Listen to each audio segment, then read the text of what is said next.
নমস্কার বন্ধুরা, আজকে করব চিচিঙ্গে আলু দিয়ে চিংড়ি মাছ দিয়ে একটা তরকারি। খেতে খুব ভালো হয়। চিংড়ি মাছগুলোকে কেটে ধুয়ে পরিষ্কার করে নিয়েছি, নুন হলুদ লঙ্কা দিয়ে ভালো করে মেখে নিলাম। এখানে চিচিঙ্গে সরু সরু করে কেটে নিয়েছি, আলুও সরু সরু করে কেটে নিয়েছি, পরিষ্কার করে ধুয়ে নিয়েছি।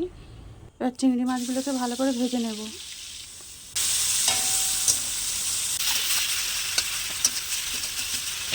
খুব কড়া করব না, মিডিয়াম করে ভেজে নিলাম, ভেজে তুলে নিলাম। আর একটু তেল দিয়ে কিছুটা জিরে, তেজপাতা, শুকনো লঙ্কার ফোড়ন দিয়ে দিলাম। কুচিয়ে রেখেছিলাম পেঁয়াজ কিছুটা দিয়ে দিলাম। হালকা ভেজে নিয়ে কেটে রাখা চিচিঙ্গেগুলো দিয়ে দিলাম।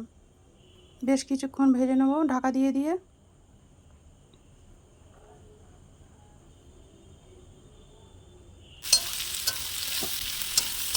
বেশ কিছুক্ষণ ভেজে নিয়ে তারপর কেটে রাখা আলুগুলোকে দিয়ে দিলাম। আলুগুলো দিয়ে বেশ কিছুক্ষণ ভাজবো ঢাকা দিয়ে দিয়ে।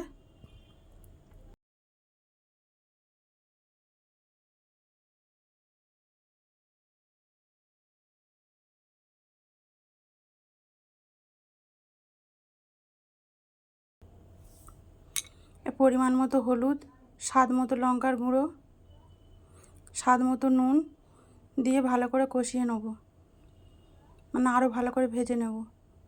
ভালো করে ভেজে নিয়েছি, এবার অল্প করে একটু জল দিয়ে দেব।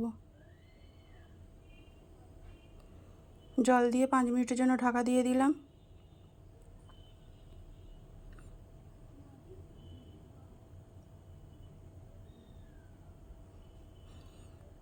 সেদ্ধ হয়ে গেছে। এবার পরিমাণ মতো স্বাদ মতো একটু চিনি দিয়ে দিলাম। তারপর ভেজে রাখা চিংড়ি মাছগুলো দিয়ে দিলাম।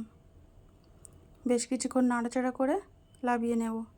এরকমভাবে তরকারি করে খেয়ে দেখো, খুব ভালো লাগে। ভাত খেতেও খুব ভালো লাগবে গরম গরম ভাতের সঙ্গে চিচিঙ্গের এই তরকারিটা। রান্নাটা ভালো লাগলে লাইক, কমেন্ট, শেয়ার, সাবস্ক্রাইব করো।